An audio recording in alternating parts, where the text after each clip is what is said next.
ശിവാനിയെ പോലെ ഒരു പെണ്ണ് ഒരിക്കലും പ്രണവന്റെ ജീവിതത്തിലേക്ക് മടങ്ങി വരാൻ പാടില്ലെന്ന്. ഈശ്വരമംഗലത്തേക്ക് ഇനി ശിവാനിക്ക് പ്രവേശനമില്ല. ഈ വീട്ടിൽ എല്ലാവരുടെയും തീരുമാനവും അതുതന്നെയായിരുന്നു, ഒരാളുടെ ഒഴികെ.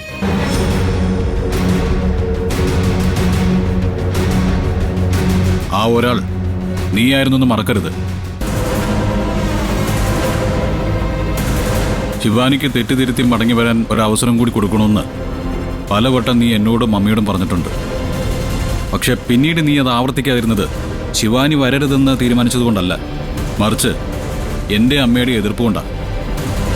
അതൊരു സത്യമല്ലേ?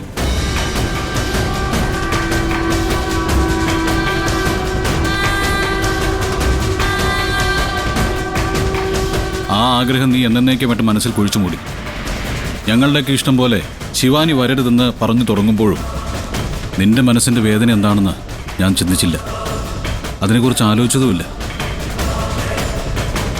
പക്ഷെ ഒരു ദിവസം ഒരു സംഭവം ഉണ്ടായി.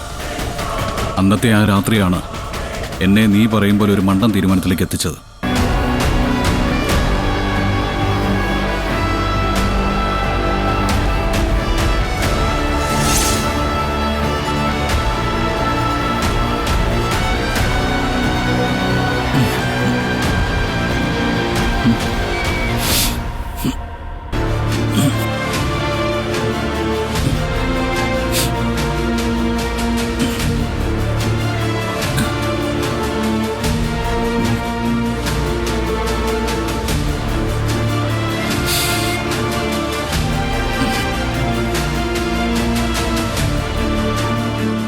നിധി ഇത് എവിടെ ഇറങ്ങിപ്പോയി?